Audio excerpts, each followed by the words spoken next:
नमस्कार। हमारे free Uniqlo classes में आपका स्वागत है। कभी भी मतलब यूं नहीं जाएगा कि यार व्यर्थ गया. It's not a loss for you. If you give your time and you are very dedicated to your decision, to your goal, towards your goal, you will surely achieve your post your goal. कभी भी negative आप मत होइए कि यार ये लोग क्या कहेंगे, इतने साल हो गए कि अब अभी तक कुछ नहीं किया हमने. एक सिलेक्शन आपका, एक आपका सिलेक्शन बस आपको क्या है कि प्रूव कर देगा कि नहीं यार आपने वेस्ट नहीं किया. हमारी बात करते हैं, हमारे साथ के जो स्टूडेंट्स थे, मेरे फ्रेंड सर्कल थे, हमने तैयारी करी. सब कई 5-5 साल, 6-6 साल, 4-4 साल से, कई साथ वाले साल भर में 2 साल में निकल गए, कोई 3 साल में मस्टेड बन गया. कई हम कर रहे थे, संघर्ष कर रहे थे. आज हम कई 3-4 जने, एक ग्रुप है हमारा पूरा ही 3-4 जनों का, एक साथ हम एलए लग गए.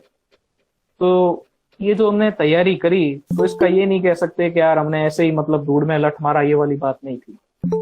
तैयारी करी तो इसका रिजल्ट मिला, और आगे उम्मीद करते हैं अगर करते रहेंगे तो हो सकता है ऊपर वाले की इच्छा हुई तो हो जाएगा. और आप सब भी इसी तरह से, आप क्या है कि मेरा कहने का मतलब यही है कि बस तैयारी करते रहें, पेशेंटली आप तैयारी करें, किसी भी फील्ड में हो जाए, पेशेंस बहुत जरूरी है.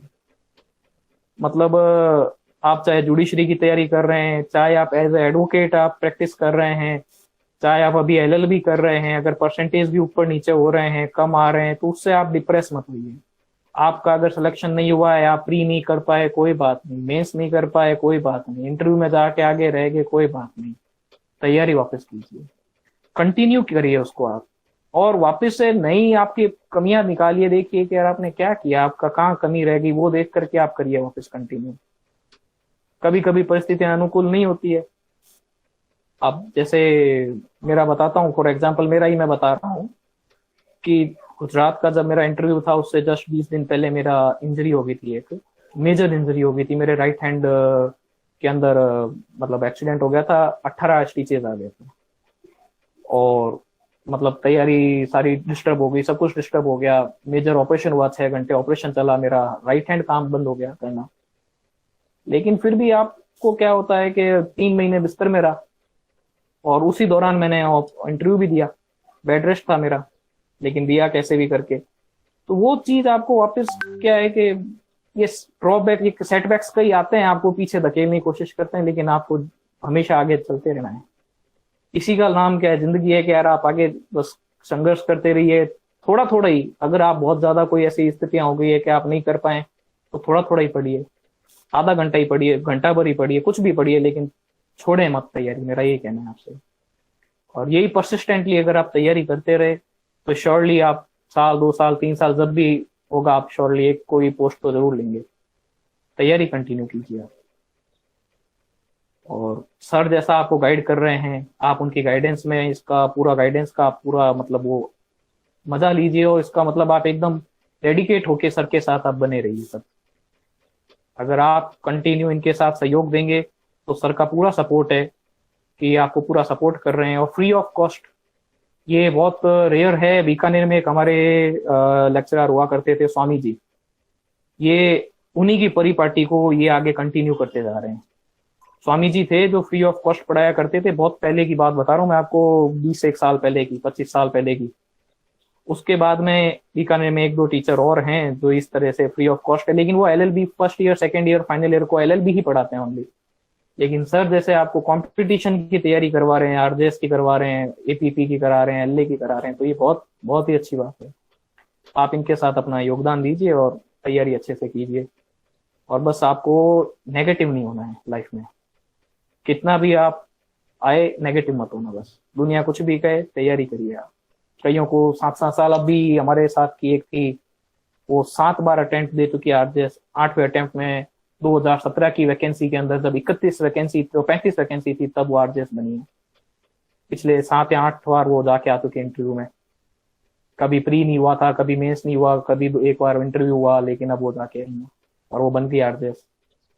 तो ऐसे बहुत एग्जाम्पल हैं, ऐसे बहुत हैं. तैयारी कीजिए आप बस. सर धर्मवीर जी, हाँ जी, हाँ। आप बताएं कुछ, कोई बच्चा का, कुछ स्टूडेंट सर पूछना चाहें सर. हाँ सर, आपने काफी इनको क्या है मोटिवेट किया है, अपना जो जीवन में जो संघर्ष आए थे उनको बताया कि किस तरीके से इनको फेस करना है, और फेस करते हुए कि आपने को रुकना नहीं है, एक रास्ते पे आगे चलते रहना है, और जब तक चलते रहोगे तो कहीं ना कहीं अपने को कोई ना कोई पोस्ट मिल ही जाएगी।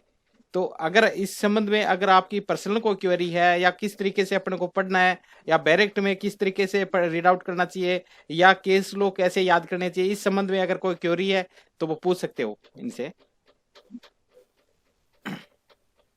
सर जेएलओ क्या होता है सर? ये जूनियर लॉ ऑफिसर होता है। ये जितने भी गवर्नमेंट के एडमिनिस्ट्रेटिव डिपार्टमेंट्स जो होते हैं, इनके अंदर जो भी लीगल फील्ड का जो भी काम होता है, लीगल असिस्टेंस देना इनका मेन मोटिव, इनका मेन ऑब्जेक्ट होता है। कि अगर कोई भी, जैसे मान लीजिए कि एजुकेशन डिपार्टमेंट है या कलेक्ट्रेट है, नगर निगम है, इनके अंदर कोई मैटर आता है, अब उसमें अगर लीगल राय कोई चाहिए है कि कलेक्टर को कि इसके अंदर ये मकान कोई है, मान लीजिए फॉर एग्जांपल कोई इलीगल एनक्रोचमेंट हो रखा है, उसको अगर उस एनक्रोचमेंट को, उस अवैध कब्जे को अगर गिराना है, तो वो पूछेगा कि इसके अंदर क्या वैलिडिटी है, इसमें नोटिस क्या टाइम पीरियड है, कितना है, क्या कैसे इसके अंदर सूट फाइल किया जाए, प्लांट कैसे फाइल करें, क्या करना है, वो सारा ये जेएलओ बताता है। ये उनको लीगली असिस्ट करता है। सर पंजाब में इसे क्या कहते हैं? पंजाब में एग्जैक्ट मुझे आइडिया नहीं है, सॉरी इसके बारे में। वैसे होता ये लीगल एडवाइजर होगा, एलए हो सकता है। हाँ लीगल एलए सुना है, एडवाइजर पंजाब एलए सुना है, लीगल एडवाइजर सुना है। ये इनिशियली यहाँ राजस्थान में भी एलए ही था, डीए लेकिन अभी एलए। इसको, हाँ हाँ एलए होता है। उसके बाद में इसके अंदर आगे प्रमोशन होके, जैसे जेएलओ है तो एसएलओ बनता है, सीनियर लॉ ऑफिसर होता है। फिर और आगे ऐसे प्रमोशन होते होते DLR, deputy LR, joint LR, ये सब इसके अंदर बनते हैं। तो पहले यहाँ पे भी एलए ही हुआ करती थी पोस्ट, अभी इसको जेएलओ कहने लगे। एक ही चीज है, लॉ ऑफिसर हो या लीगल एडवाइजर हो, ये एडवाइस देने का मेन इनका काम होता है। और हाँ जैसे जी। ये प्राइवेट अपने बैंक्स वगैरह में भी निकलती है, प्राइवेट बैंक्स में भी होती है, गवर्नमेंट बैंक्स में भी इसका लॉ ऑफिसर की एक वैकेंसी आती है, तो उसके अंदर भी आप दे सकते हैं एग्जाम। इसका लॉ ऑफिसर के नाम से होती है, वो भी सेम पोस्ट होती है। और उसके बाद में जैसे इसके अलावा आपके लॉ के अंदर अगर आपको देखना है, तो इसमें बहुत अब वो वाली बात नहीं रही कि स्कोप नहीं है लॉ में, ऐसा नहीं है। आप चाहे आरजेएस की तैयारी करें, जुडिशरी में जाएं, चाहे आप इसमें एपीपी में जाएं, जिसको ये अटॉर्नी कहते हैं उधर अपने हरियाणा के अंदर, एडीए असिस्टेंट, ये डिप्टी अटॉर्नी, ऐसे इसकी वैकेंसी आती है एडीए की, तो वो होती है। उसके अलावा जेएलओ है, और ऐसे एज एडवोकेट आप प्रैक्टिस कर सकते हैं। उसके अलावा आप इसके अंदर लॉ फील्ड में अगर आप जाना चाहें तो प्राइवेट, और इनमें इसका एक बहुत अच्छी एग्जाम होता है जैक का, जज एडवोकेट जनरल, जो होता है आर्मी देती है इसका। इसमें एक एसएसबी करके एग्जाम होता है, इसमें आपका 5 दिन की एसएसबी का इंटरव्यू होता है। टिपिकल प्रोसीजर है, लेकिन अगर इसमें आप जैक बन जाते हैं, जज एडवोकेट जनरल, तो बहुत शानदार आपका पे स्केल है, बहुत शानदार आपकी रेपुटेशन है, और बहुत इसमें एक बहुत ही गजब चीज है ये। तो इसकी तैयारी, इसमें एज लिमिट है 27 साल तक आप दे सकते हैं इसको। हाँ वो एज रिस्ट्रिक्शन है सर, हम हाँ 40 में हैं। एज का क्या है सर, कितनी एज तक देख सकते हैं एलए का? एलए का सर 40 ईयर्स तक दे सकते हैं, 40 साल है, उसमें कोई रेस्ट्रिक्शन नहीं है, 40 साल तक आप दे सकते हैं। और उसमें भी अगर आप रिजर्व कैटेगरी में हैं तो इसका और फिर उसके अंदर आपको बेनिफिट है थोड़ा, एक्स सर्विसमैन हैं और तो उसमें 45 ईयर्स तक है। वैसे जनरल 40 ईयर्स तक इसमें आप आराम से दे सकते हैं, कोई दिक्कत नहीं है। Thank you sir. तो जनरली 5 साल पीछे क्यों है? हाँ जी सर। मैं जनरल ही 5 साल पीछे क्यों है? जनरल वाले 45 क्यों नहीं हटते? ये रिजर्वेशन पॉलिसी होती है, सरकार ने बनाई हुई होती है ये, कि कुछ जनरल के लिए एज लिमिट थोड़ा कम होता है। बाकी जैसे रिजर्व कैटेगरी, इनका क्या है, प्रॉपरली क्या रिप्रेजेंटेशन नहीं हुआ है। जो जुडिशियल सर्विसेज हैं या जो भी गवर्नमेंट की जो सर्विसेज होती है, एडमिनिस्ट्रेटिव सर्विसेज हैं, तो इनका प्रॉपर क्या है कि इनका एम्पावरमेंट नहीं हुआ, इनका रिप्रेजेंटेशन नहीं है।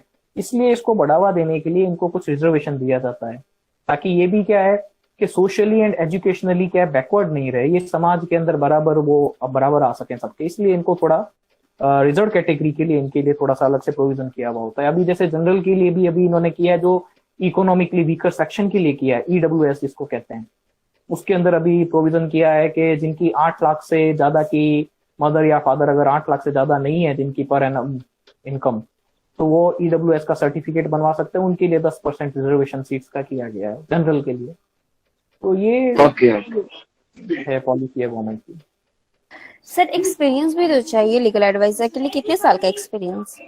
नहीं, लीगल एडवाइजर में राजस्थान के अंदर अभी तक ऐसा कोई एक्सपीरियंस का प्रोविजन नहीं किया गया है। आप इसके अंदर जस्ट ओनली आप LLB होल्डर होने चाहिए, और उसके बाद में आपका कुछ मिनिमम परसेंटेज वगैरह भी शायद इसके अंदर कुछ बता रखा है कि इतने आपके परसेंटेज होने चाहिए, 45% या ऐसा कुछ है शायद एग्जैक्ट। बाकी एक्सपीरियंस का इसमें कुछ भी नहीं किया हुआ। APP के अंदर है, जो पब्लिक प्रोसिक्यूटर जो होता है, असिस्टेंट पब्लिक प्रोसिक्यूटर, उसमें 3 साल का एक्सपीरियंस है, उसमें 2 साल का है उसमें, सॉरी 2 साल का एक्सपीरियंस कर रखा है उसमें। और अभी आपके बहुत ज्यादा पॉसिबिलिटी है कि RJS के अंदर एक्सपीरियंस कर देंगे ये। तो अभी से जो फाइनल ईयर के स्टूडेंट्स हैं, वो अभी से आप प्रैक्टिस करना स्टार्ट कर दें। एक किसी वकील के अंडर में आप अच्छे, चाहे सिविल हो, क्रिमिनल हो, किसी भी एडवोकेट के अंदर आप प्रैक्टिस करना स्टार्ट कर दें, क्योंकि इसके अंदर बहुत जल्द ये प्रोविजन करने वाले हैं। सर राजस्थान में अदर स्टेट के लोग यानी कि जनरल्स के लिए क्या प्रोविजन है, मतलब कितने रिजर्वेशन सीट्स हैं, कितने नहीं हैं? जनरल के लिए क्या प्रोविजन है? मतलब कितने, एक होता है ना रेशियो कि इतने स्टूडेंट्स को लेंगे जनरल्स के, इतने लेंगे ST SC के। नहीं, वो डिपेंड करता है क्या वैकेंसी कितनी आती है, उस पर डिपेंड करता है। अब जैसे मान लीजिए कि वैकेंसी अगर 100 है, तो उसके अंदर से अभी जैसे इस LA की बात बताता हूँ, JLO की, इसमें 156 अराउंड टोटल वैकेंसी थी। तो इसमें से 38 वैकेंसीज टोटल जो थी वो रिजर्व थी जनरल के लिए। और फिर उसके अंदर भी वो 10% कुछ EWS का प्रोविजन हो गया। तो ऐसे करके मतलब ये डिपेंड करता है, वेरी करता है वैकेंसी टू वैकेंसी। इसके अंदर ये नहीं है कि इतनी सीट्स तो कितना कुछ भी हो, इतनी सीट्स तो जनरल के लिए रिजर्व रहेगी। वो अमाउंट कितनी है वैकेंसी, उस पर डिपेंड करता है। अब जैसे LDC की वैकेंसी आती है 18,000 15,000, तो उसके अंदर जनरल का उस हिसाब से होगा, SC ST का उस हिसाब से रिजर्वेशन वो होता है।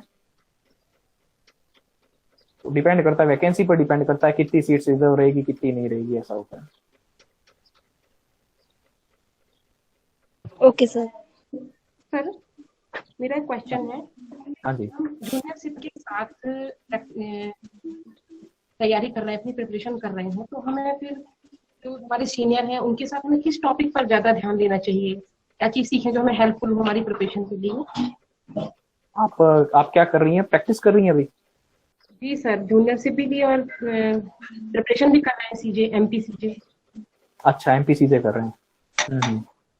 आप इसके अंदर मेन तो आप है ना फाइल पढ़ना पड़िए आप इसके अंदर, क्योंकि इसके अंदर सबसे इंपॉर्टेंट होता है जजमेंट राइटिंग। आप जब प्रैक्टिस कर रहे हैं तो इसके अंदर जैसे प्रैक्टिस, अगर आप प्रैक्टिकल व्यू देखते हैं तो एक तो आप जजमेंट राइटिंग के लिए मेन जरूरी होता है, तो उसमें आप फाइल जितनी आप हो सकती है फाइल्स पढ़ें, ठीक है, कि उसके अंदर जजमेंट क्या दिया है, फैक्ट्स क्या हैं, वो देख करके जजमेंट देखें आप, तो उसमें जजमेंट लिखने का क्या तरीका है, कैसे वो लिख रहा है, क्या है।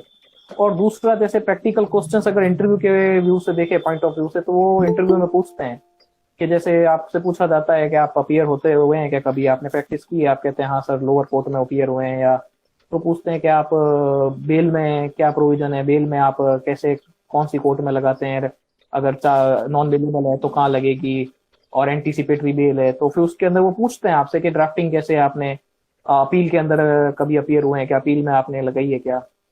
तो ये प्रैक्टिकल क्वेश्चंस जैसे प्रैक्टिकल चीजें हैं।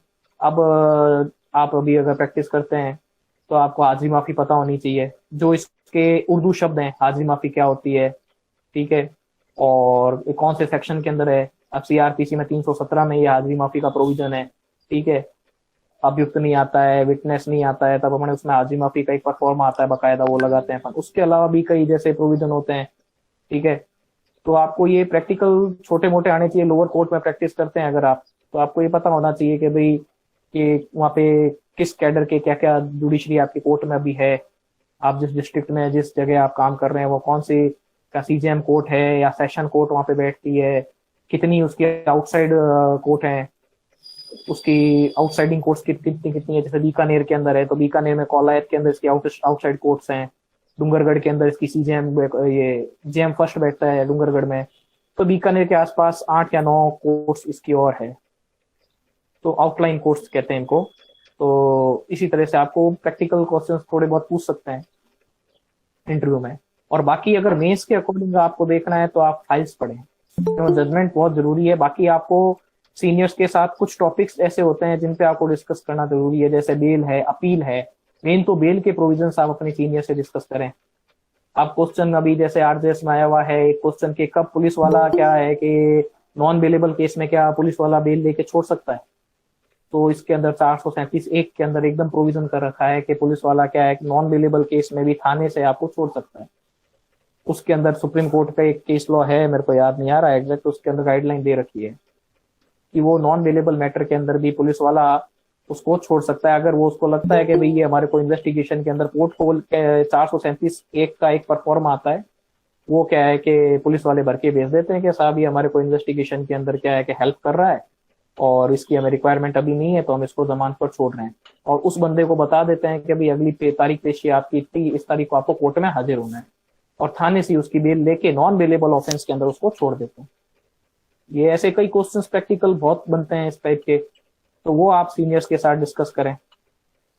और बाकी जैसे एविडेंस आप डिस्कस करें, एविडेंस के अंदर भी बहुत क्वेश्चंस आते हैं प्रैक्टिकल, तो ये आप वो सीनियर्स के साथ कुछ एक टॉपिक्स सब्जेक्ट डिस्कस करें। बाकी आपको अब लिमिटेशन है, टीपी है, तो इनको डिस्कस करने का जरूरत नहीं है, आप बस उनको याद करें।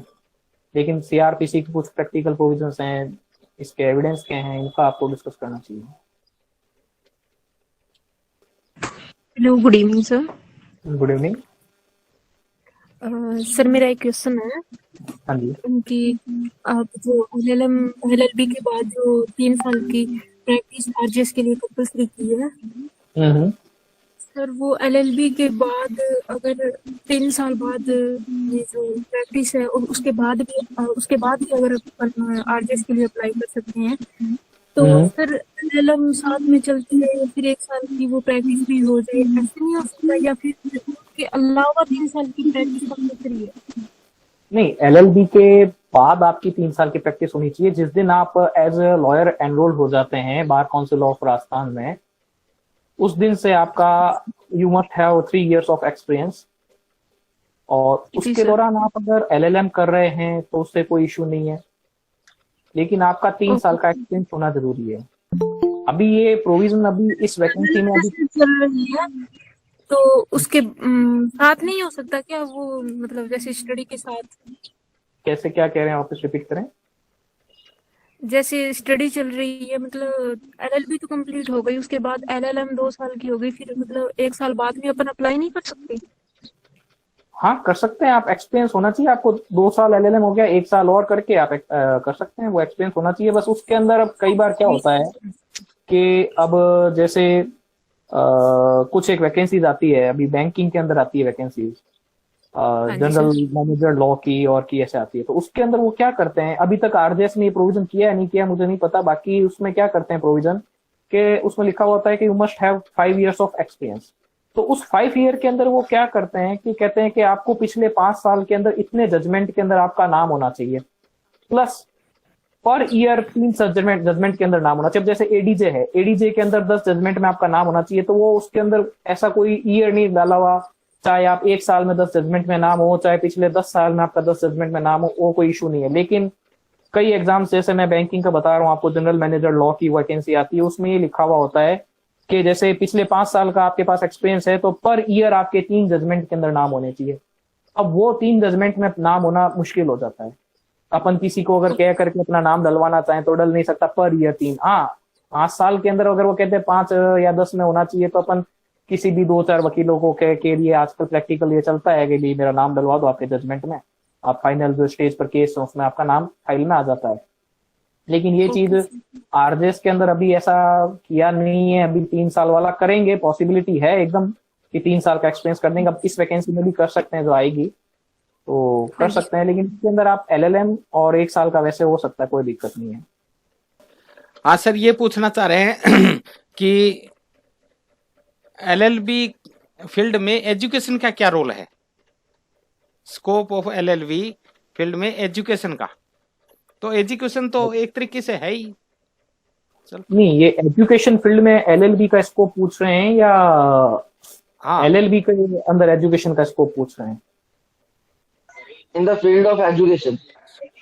हाँ, in the field of LLB का in the field of education क्या रोल है, ये पूछ रहे हैं आप, है ना? हाँ हाँ हाँ, तो अब एजुकेशन के फील्ड का क्या रोल रहेगा? हाँ हाँ, इसके अंदर तो सर ऐसा है कि एजुकेशन में अब कई बार अभी क्या कर रहे हैं कि अगर आप जैसे मान लीजिए एज अ टीचर लगे हुए हैं, मान लीजिए एजुकेशन, आप कोई गवर्नमेंट टीचर हैं या आप अभी कॉलेज के अंदर कोई लगे हुए हैं, तो आजकल अभी ये जितने भी ऑफेंसेस हो रहे हैं वुमेन के अगेंस्ट, चाइल्ड ऑफेंसेस जो हो रहे हैं, ठीक है, इनके रिगार्डिंग अभी अलग से अब ये चल रहा है। और जैसे आपको ये देखते हैं अपन के इकोनॉमिक्स है, फाइनेंस है, ठीक है, इसके बारे में अलग से सब्जेक्ट 11th में ही लग जाता है कि इकोनॉमिक्स लूंगा, वो कहता है कॉमर्स लूंगा। और कुछ सब्जेक्ट्स जो होते हैं वो पहले से ही 10th के अंदर कंप्यूटर है और ये अपना मतलब जो फिजिक्स केमिस्ट्री जो भी होता है। इसी तरह से लॉ को भी इम्प्लीमेंट करने का भी ये जो नई एजुकेशन पॉलिसी आई है 2020 में, उसके अंदर ये इन्होंने प्रोविजन किया है कि थोड़ा बहुत लॉ का भी क्या है कि बच्चों को ज्ञान हो। तो ये छोटी क्लासेस से भी थोड़ा बहुत लॉ के बारे में उनको बताएंगे कि बच्चों के लिए क्या प्रोटेक्शन के लिए, फॉर चिल्ड्रन प्रोटेक्शन के लिए क्या लॉज बने हुए हैं, जो फीमेल चाइल्ड के लिए प्रोटेक्शन के लिए क्या लॉ बने हुए हैं, और आपका कॉन्स्टिट्यूशन, थोड़ा बहुत कॉन्स्टिट्यूशन बताएंगे, आपके क्या राइट्स हैं। इस तरह से अगर देखें, और 12th में आकर के 11th-12th में तो इसको थोड़ा और वास्ट कर देंगे।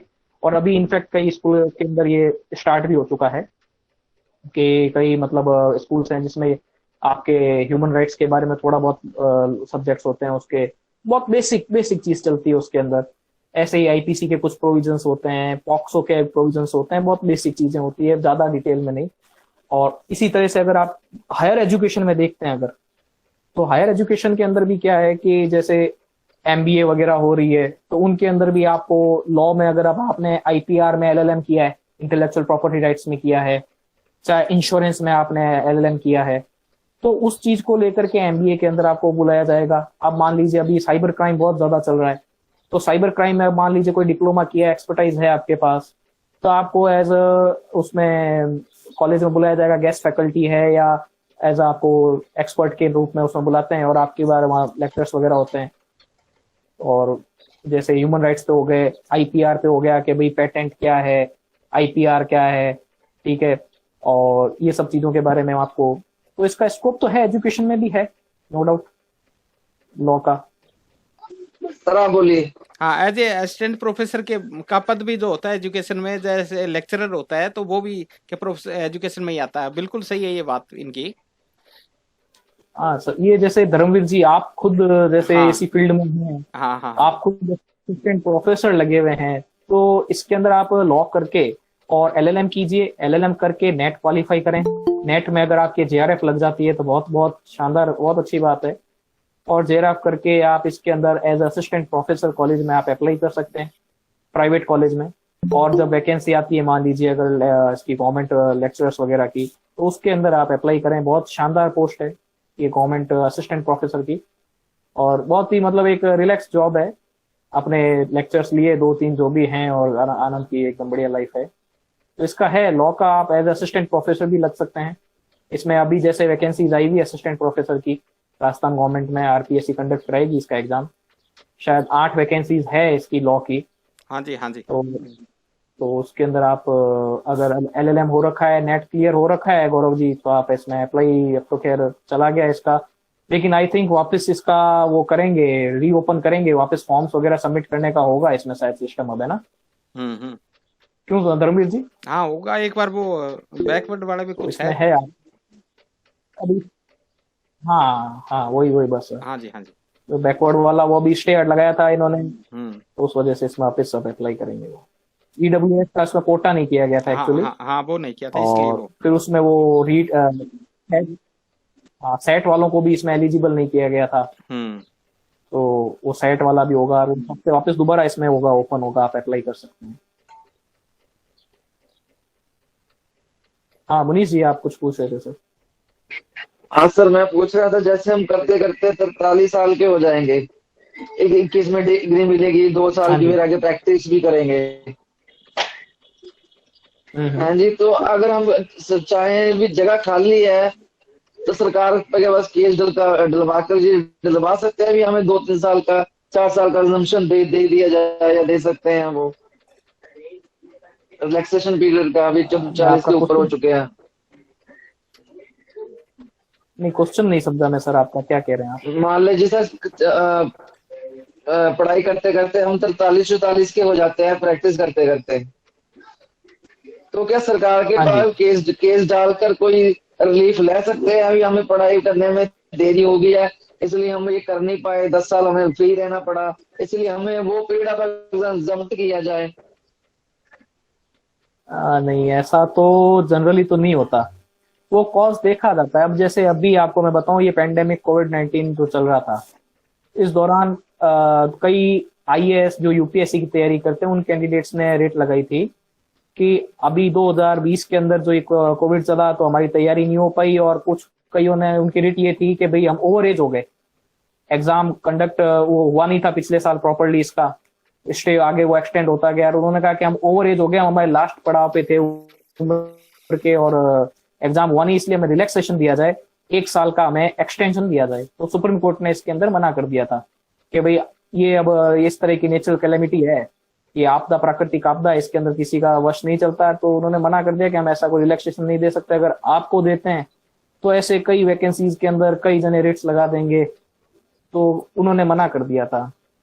तो अब ये चीज आप नहीं कर सकते कि भाई हम 10 साल से तैयारी नहीं कर पाए और अब हम कर रहे हैं, हमें एज रिलैक्सेशन। तो हाँ, कोई वैकेंसी अगर ऐसी आती है जिसके अंदर मान लीजिए कई अलग अलग जनरल मैनेजर लॉ वगैरह की कई आती हैं जिनमें 45 साल एज मांगते हैं, 40 साल मांगते हैं, और उसमें एक्सपीरियंस मांगते हैं कि आपका सिविल में होना चाहिए या ये जैसे रेवेन्यू के अंदर एक्सपीरियंस होना चाहिए, तो उसके अंदर आप अप्लाई कर सकते हैं कि यार मैं एलिजिबल हूँ, इसके अंदर मेरे को 10 साल प्रैक्टिस हो गए, मेरे इतने केस हैं, रेवेन्यू की प्रैक्टिस है, या जो भी आपकी प्रैक्टिस है आप बता सकते हैं। लेकिन ऐसे रिट डाल करके अपन नहीं कर सकते कि हमें रिलैक्सेशन दिया जाए, ऐसे फिर तो हर कोई रिलैक्सेशन के लिए एंटाइटल हो जाएगा।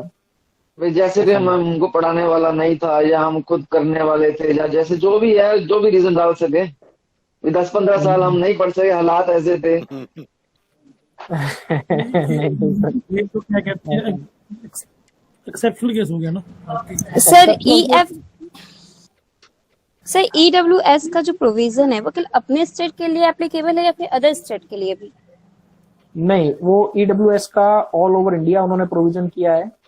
अब वो डिपेंड करता है कि आप जैसे अब SC ST है या OBC होते हैं मान लीजिए, तो अब कई OBC हैं तो राजस्थान में OBC हैं, लेकिन बाहर अगर दिल्ली में अप्लाई करेंगे तो उनको एज ए जनरल अप्लाई करना पड़ेगा, MP में अप्लाई करेंगे तो उनको एज ए जनरल, जरूरी नहीं है। अब जैसे जाट है मान लीजिए फॉर एग्जाम्पल, तो उनको सेंट्रल का अलग OBC का सर्टिफिकेट बनता है और स्टेट का अलग बनता है।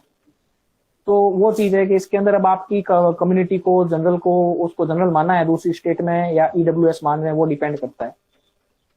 और वैसे इसके अंदर EWS का प्रोविजन किया है तो सब जनरल के लिए किया है। उसमें 8 लाख का मेरे को एग्जैक्ट अभी आइडिया नहीं है कि इसके अंदर टोटली एप्लीकेबल आपने जो क्वेश्चन पूछा उसका, बाकी इसमें 8 लाख से अगर कम आपकी इनकम है तो EWS सर्टिफिकेट बनता है और आप एलिजिबल तो हैं, सब जगह सब स्टेट्स में हैं। फिर भी कंफर्म मैं करके आपको मैं सर को बता दूंगा। हाँ, और किसी का कोई क्वेरी हो या कोई क्वेश्चन हो, और दोबारा से आप क्या है? हेलो। हाँ सजन जी। सर JLO की तैयारी कैसे की जाए सर? JLO बनने के लिए? JLO के लिए आपको देखो इसके अंदर 4 पेपर होते हैं। एक आप ये ध्यान रखना कि कोई भी आप राजस्थान के अंदर या कहीं किसी भी स्टेट की आप अगर लॉ की तैयारी करते हैं तो हिंदी इंग्लिश आपकी बहुत स्ट्रांग होनी चाहिए। हिंदी इंग्लिश स्ट्रांग हो, क्योंकि पूरा एक पेपर मतलब पूरा इसका ही होगा आपका हिंदी इंग्लिश का, ठीक है। एक आपका ये बाकी लॉ के होंगे आपके पेपर, ठीक है। तो हिंदी इंग्लिश के 2 पेपर ये हो गए, बाकी आपके लॉ का पूरा पेपर होता है। तो इसके अंदर टोटल 4 पेपर हैं। कॉन्स्टिट्यूशन आपका अच्छा होना चाहिए, और एविडेंस है, CRPC है, CPC है, लिमिटेशन है, और उसके अलावा आपका ये टॉट वगैरह है। तो ये सब आपके इनको पढ़ने के लिए आपका यही है कि आप इसको बेयर एक्ट से कंसल्ट करें। अभी आप अगर कोई कहता है कि बुक कंसल्ट करें या कोई सब्जेक्टिव, ऐसा कुछ नहीं है। अभी आप केवल और केवल बेयर एक्ट ही कंसल्ट करें। बेयर एक्ट को आप पढ़ते जाएं, और उसको जितनी बार आप पढ़ेंगे उतनी बार आपको बेयर एक्ट को एक ही प्रोविजन के अंदर आपको कई बार आपको नई नई चीजें मिलेगी। आपको ये लगेगा करे यार ये तो अच्छा मैंने पढ़ा ही नहीं। आज भी हम अभी भी बताते हैं कि अभी भी हम कई बार पढ़ते हैं तो अरे यार ये चीज तो आज तक कभी माइंड में नहीं आई, कई ऐसी माइन्यूट चीजें होती है। तो माइन्यूटली आप पेयर एक्ट की स्टडी करें। और एक चीज ये ध्यान रखना, हमेशा रिवीजन जरूर, कोई भी चीज आप पढ़ रहे हैं उसका रिवीजन जरूर करें, क्योंकि कोई भी चीज आपके माइंड में एक दिन 2 दिन तक वो रहती है, उसके बाद वो धीरे धीरे वॉश ऑफ होने लग जाती है। तो उसके लिए आपको रिवीजन डेली, आपने जो भी पढ़ा उसका 15-20 मिनट आधा घंटा रिवीजन करें, और फिर संडे को आप पूरा कंप्लीट ऐसा एक अपना शेड्यूल बनाएं जिसमें रिवीजन बहुत बहुत जरूरी है लॉ के स्टूडेंट्स के लिए। क्योंकि अपना यहाँ पे ट्रेंड ऐसा है कि अपने को रटा हुआ होना चाहिए, और रटा हुआ होने के लिए अब रिवीजन बहुत जरूरी है। और इसको आप लॉ को बेयर एक्ट से पढ़ें और हिंदी इंग्लिश की आप तैयारी बहुत अच्छे से करें। ये आपके जेएलओ में भी बहुत काम आती है और आरजेएस में भी बहुत काम आएगी और एपीपी में भी बहुत काम आएगी। ठीक है, धन्यवाद सर। आपको एक बार दोबारा पुनः धन्यवाद देते हैं कि आपने अपना कीमती समय निकाला और हमारे बच्चों को क्या है मोटिवेट किया, और ये लंबा संघर्ष करते हुए आपने क्या है जेएलओ की जो पोस्ट है वो अचीव की है। इसके लिए हमारी तरफ से बहुत बहुत बधाइयाँ।